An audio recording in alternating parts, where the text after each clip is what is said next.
Bismillahirrahmanirrahim. Assalamualaikum warahmatullahi wabarakatuh.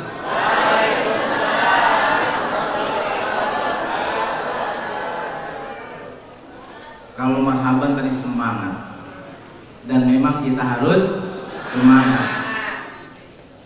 Tapi ucapan salam juga mari kita semangati dengan jawabannya. Saya ulang, Assalamualaikum warahmatullahi wabarakatuh.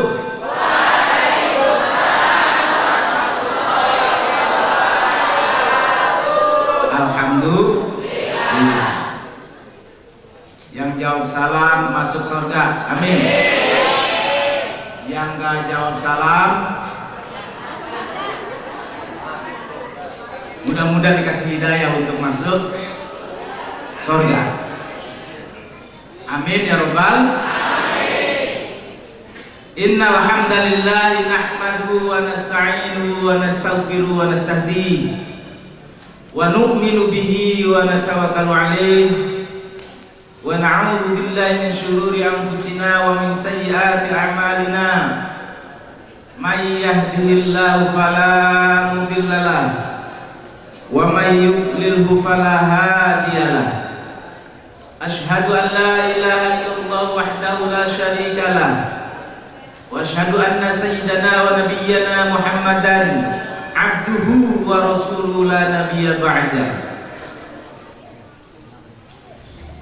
Qala Allah ta'ala fil Qur'anil Karim wa huwa asdaqul qailin. A'udzu billahi minasy syaithanir rajim. Bismillahirrahmanirrahim. Laqad kana lakum fi Rasulillahi uswatun hasanah liman kana yarjullaha wal yawmal akhir wa dzakarallaha katsiran. Qala an-nabiy sallallahu alaihi wasallam, bu'ithtu liutammima makarimal akhlaq, atau kama qala an-nabiy sallallahu alaihi wasallam. Sahibul fadilah, yang terhormat Ketua Yayasan Informatika Al-Ustaz Kiai Haji Mulia Rahmatullah LCM Hum. Beliau pantas jadi kiai. Karena Yayasan Informatika nuansanya nuansa pesantren. Ada marhaban. Yang saya lihat amalia-amalia keagamaan begitu kental, sholat duha berjamaah dan sebagainya. Mudah-mudahan ke depan Informatika punya pondoknya. Karena siswa itu kalau bahasa Sanskertanya itu adalah pesantren itu dari santri, pesantrian. Santri itu bahasa Sanskertanya sastri. Sastri itu adalah orang yang menggali kitab suci. Maka tempatnya, lingkungannya disebut pesastrian. Tempat di mana galian kitab suci itu dilakukan. Dan berkembang bahasa itu menjadi santri dan pesantren. Maka sangat tepat kalau Al-Ustaz Ketua Yayasan ini menjadi kiainya. Dan sesungguhnya beliau juga sudah tergabung dalam organisasi RMI, Robitoh Ma'ahid Islamiyah. Jadi ikatan santri, ikatan pondok pesantren.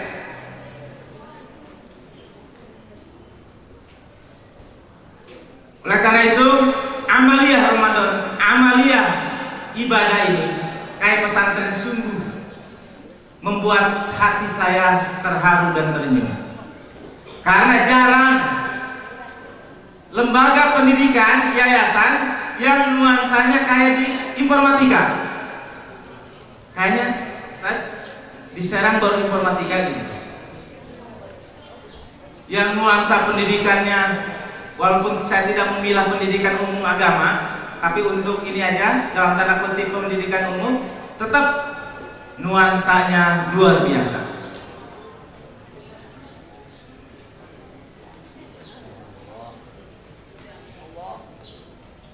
Yang saya banggakan dan yang saya muliakan, seluruh dewan guru, seluruh jajaran pengurus yayasan informatika, ibu-ibu wali murid yang saya hormati, siswa-siswi yang saya cintai.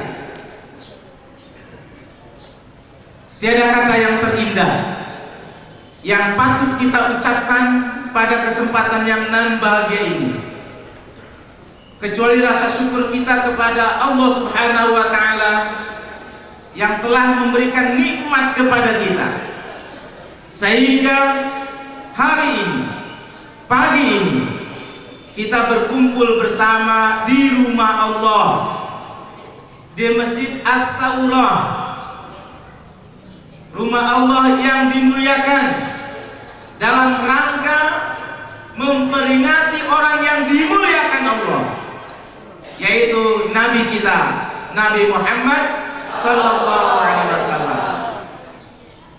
Salawat serta salam semoga selalu tercurah limpah kepada baginda kita, qudwah kita, suri tauladan kita, Nabi terakhir, Nabi panutan, yaitu Nabi kita, Nabi Muhammad Sallallahu Alaihi Wasallam. Hadirin rahimakumullah, setiap tahun umat Islam memperingati Maulud atau Maulid Nabi. Setiap tahun harapan dari kegiatan itu adalah kita bisa mensuri taladani Nabi kita. Kita bisa mencontoh perilaku Nabi kita. Tapi kegiatan peringatan Maulid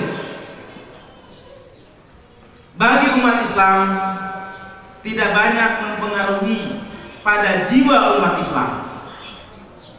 Maulud setiap tahun, karakter tidak berubah-ubah. Maulud setiap tahun, akhlak tidak berubah. Padahal inginnya ketika kita memperingati Maulid Nabi, kita mencontoh, mengikuti jejak Nabi kita, Nabi Muhammad Sallallahu Alaihi Wasallam. Kenapa susah untuk mengikuti jejak Nabi? Karena mengikuti jejak Nabi itu paling tidak harus ada kesiapan mental kita. Bila mental kita tidak siap, maka kita susah untuk mengikuti jejak Nabi. Walaupun setiap tahun kita peringati,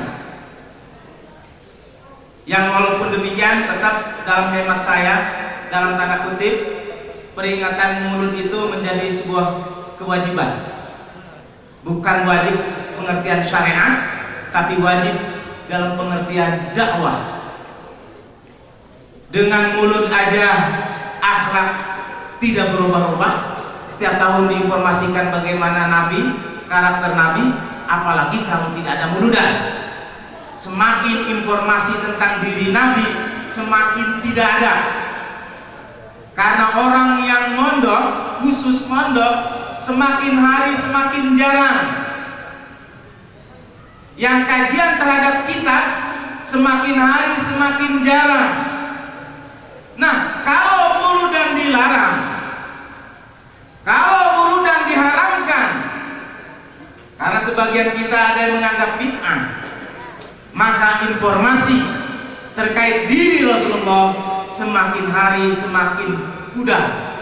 Dan semakin hari generasi umat Islam semakin tidak mengenal dengan sosok Nabi kita Nabi Muhammad SAW. Oleh karena itu, mulut bagi saya pribadi bukan kewajiban agama syariat, menjadi sesuatu yang menjadi wajib dalam pengertian dakwah. Kenapa karakter Nabi susah diikuti? Kesiapan mental. Kesiapan mental itu tadi ayatnya sudah dibacakan. Qori sudah membacakannya begitu merdu. Ustaz Kiai Haji Mulia juga sudah membacakannya. Saya juga barusan membacakannya. A'udzu billahi minasy syaithanir rajim.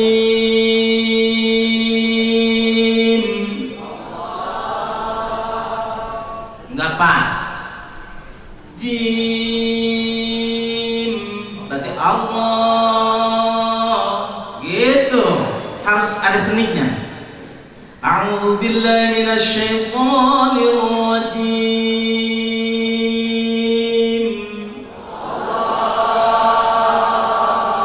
Ya.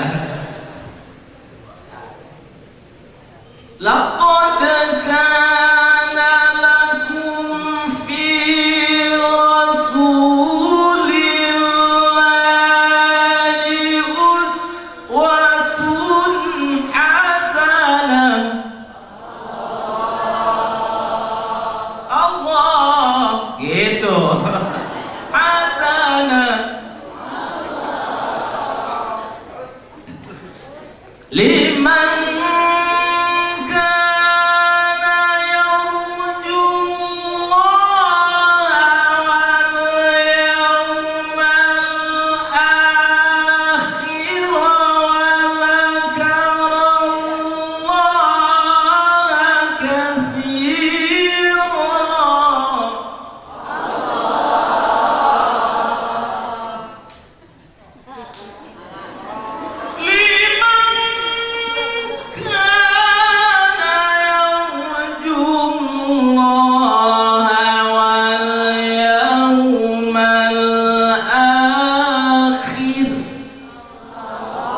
wal yawmal akhir wa dzakarallaha katsiran.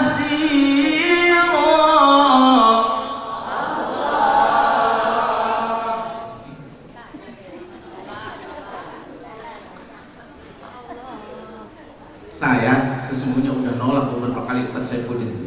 Boten ayun kula ceramah mah. Kula mau dadi wong ceramah. Karena umat ini juga menurut hemat saya hancurnya gara-gara penceramah. Kenapa? Ya ceramahnya ampau. Udah ditarget, yang ampaunya kecil nggak didatangin, nyari yang lebih besar gitu. Iya. Jadi memberi penerangan kepada umat, dirinya hancur karena motivasi ceramahnya lumayan. Dengan ceramah bisa kebeli Avanza gitu tuh. Dengan ceramah punya istri 2 gitu tuh. Padahal zaman dulu Rasulullah ceramah itu habis-habisan. Dakwah itu bukan nyari duit. Maka saya boten lah Ustaz, boten siliani bae jar gitu. Wih, niki mah bener. Akhirnya pula dipaksa terus. Kak, jadi banyak yang meminta saya ceramah, saya tolak terus. Saya tolak. Karena khawatir mengganggu hati saya. Mengganggu hatinya udah terbiasa dikasih, nanti mental nantinya kan gitu. Khawatir ngomong mah bener di masyarakat, iman, ikhlas, konon go, dewek mah iman ikhlas. Iya, sudah merusak agama. Jadi penghancur pertama umat Islam itu juga salah satunya adalah para penceramah yang motivasinya lain. Insya Allah kalau motivasinya duit, amplop, masuk kanan, kuping kanan, masuk kuping kiri, tidak akan masuk ke hati.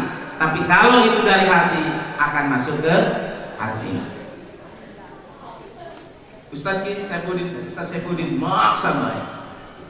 Boten, wi wayahe boten, wayahe boten, boten wayahe.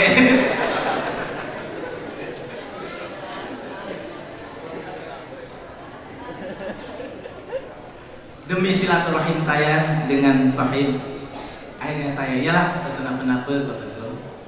Monggo silaturahim. Bapak Ibu sekalian, ayat tadi menjelaskan bahwa Rasulullah bisa menjadi suri teladan kalau kita mempunyai kesiapan mental. Liman kana yarjulullah. Tadi Ustaz kita sudah menjelaskan.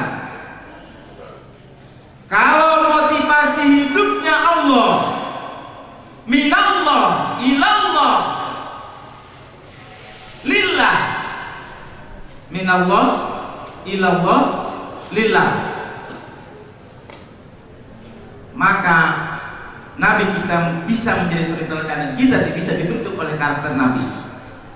Tetapi orientasi hidupnya bukan minallah, orientasi hidupnya bukan ilallah, orientasi hidupnya bukan lillah, maka tidak bisa Nabi itu kita bisa contoh.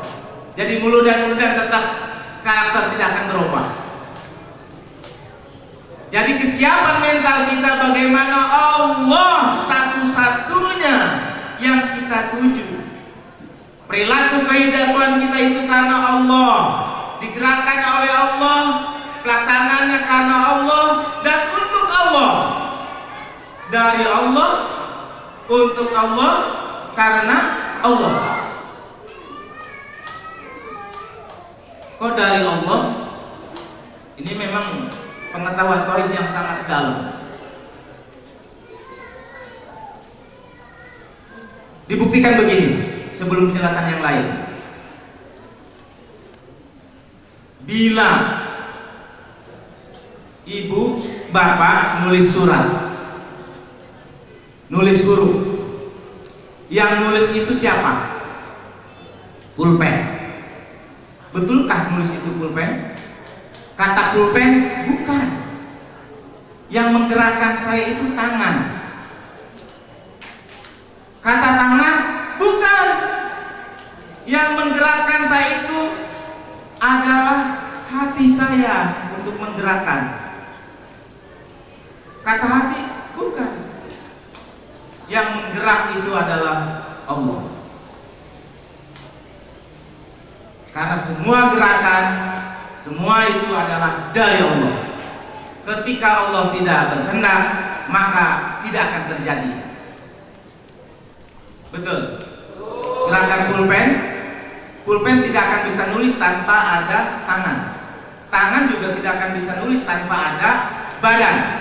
Badan tidak akan bisa nulis tanpa ada roh. Roh juga tidak akan bisa nulis kalau memang tidak diilhami oleh Allah Subhanahu wa ta'ala. Berarti melepah gedang misalnya itu ya. Intinya memang Allah. Minallah, ilallah, lillah. Jadi Nabi kita bisa menjadi teladan bila kita yarjulullah. Segala sesuatunya Allah. Kalau bukan Allah, maka Nabi tidak akan bisa menjadi suri teladan. Umat tidak akan berubah.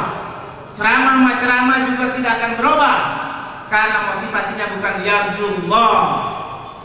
Ayat tadi sungguh indah oleh Qori. Dibacakan.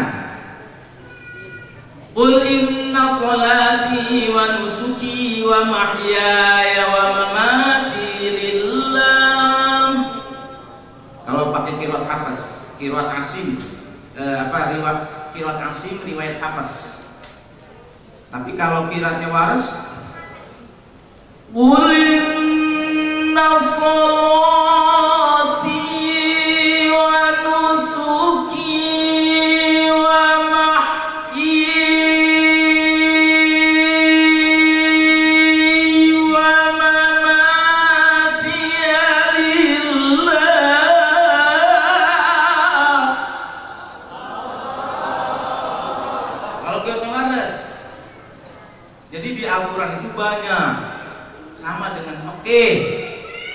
juga banyak. Jangan Al-Quran juga sembarangan Ustaz ya. Karena betul kita harus mengkaji dari kitab aslinya. Di tajwid umpamanya terjemahan mad jaiz, mad wajib mutasil itu 6 harokat. Lihat buku-buku di Raul. Terjemahan yang kitabnya kecil itu hijau. Padahal di kitab aslinya bukan begitu. 6 harokat itu menurut riwayat siapa? Menurut qiraat siapa? Kalau kita yang menganut kepada qiraat Asim riwayat Hafaz, mad jaiz dengan mad wajib itu 4 sampai 5 harokat. Bukan 6 harokat. 6 harokat mah Ibnu Katsir tuh, qiraat Ibnu Katsir tuh 6 harokat. Kalau qiraat Susi 2. Tahu qiraat Susi? Ada yang namanya qiraat Susi. Dia contoh gini. Ar-Rahmanir Rahim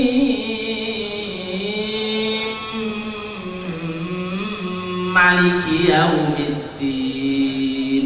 Itu qiraat Susi. Dikira Susi menteri apa tuh? Susi menteri apa? Bukan qiraat menteri itu, bukan. Jadi kebanyakan salah paham terkait di masyarakat ini tentang tajwid, nama harokat begini. Mana yang salah paham juga tentang sifat huruf? Dijelaskan dalam kitab Nihayatul Mufid, dijelaskan sifatul lazimatun itu harus dibaca bi ayyi halatin kanat, dalam keadaan apapun, sakinan au muharrikan, baik dia dalam keadaan bersukun mati atau dalam keadaan berharokat. Bi ayyi harokatin, dalam keadaan harokat apa saja. Kalau kita kan tidak dilaksanakan itu. Mana kita tahu huruf hamas itu ada 10. Bahkan sebagian masyarakat cuma 2. Ada 10. Salah satu huruf hamas itu umpamanya ta dengan ka. Nah, kita dihameskan bila mati. Nih contohnya gini, tabat, ada hamesnya ya? Yang hidupnya enggak, tabat. Padahal ta itu sifatnya jahar, sama dengan da, ko itu sifat jahar.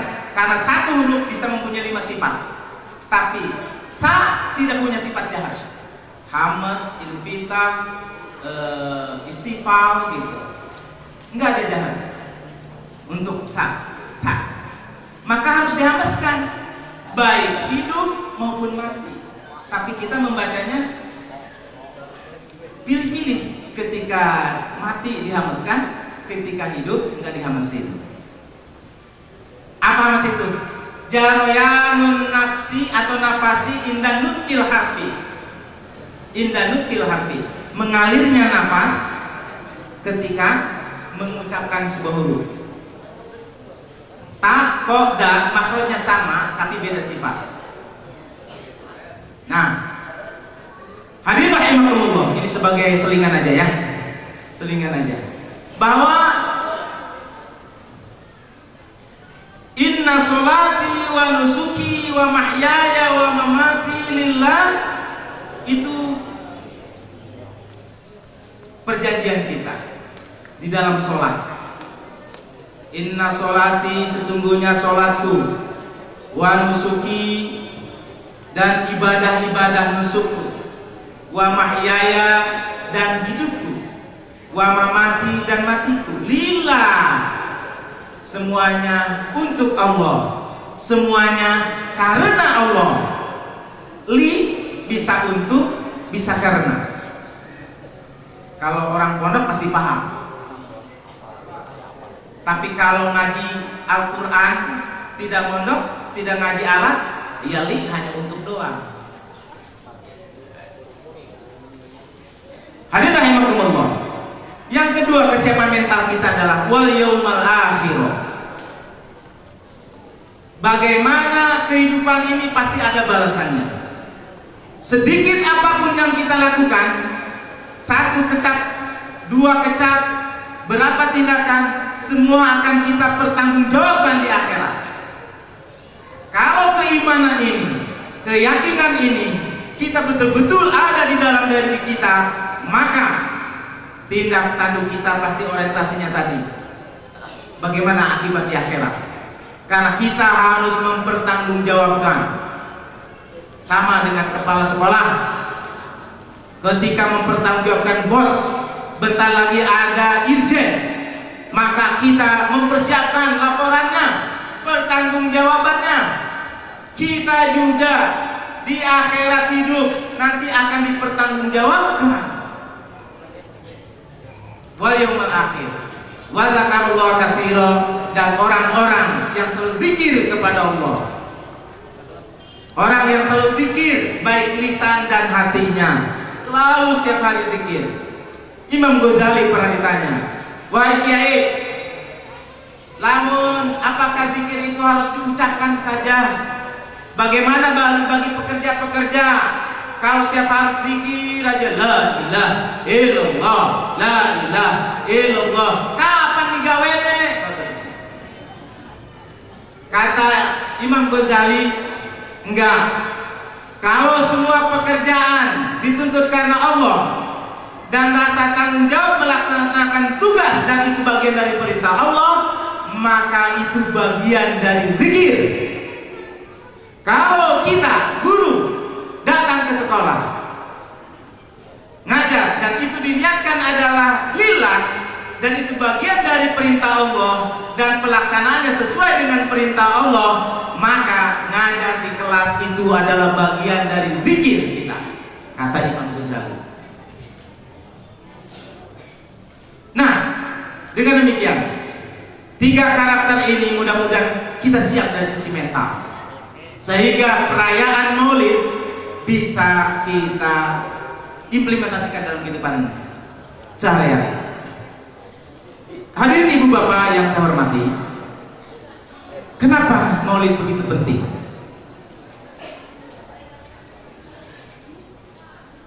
Syekh Abdul Qadir Jailani menjelaskan dalam kitabnya Sirrul Asrar. Kata-katanya begini, saya sedikit hafal, Ustaz. Rasulullah SAW bersabda, "Khalaqtu ruhi," ya. Allah Subhanahu wa taala berfirman lewat Rasulullah, berarti hadisnya hadis qudsi. "Khalaqtu ruha Muhammadin min nuri wajhi." Saya ulang. "Khalaqtu ruha Muhammadin min nuri wajhi." Apa artinya? Embuh. Khalaqtu, saya ciptakan ruha Muhammadin, ruh Muhammad, min nuri wajhi, ay min nuri dzati, dari cahaya zat Allah Subhanahu wa taala. Sebelum Allah Subhanahu wa taala menciptakan alam jagat raya, sebelum terjadinya Big Bang menurut ilmu pengetahuan, Allah masih dalam kesendirian. Maka terkenal dengan hadis qudsinya, kuntu kanzan makhfiyah, dulu aku itu sangat tersembunyi. Fa'aradtu an urafa, maka aku ingin dikenal. Fa khalaqtul khalqa, maka aku ciptakan makhluk.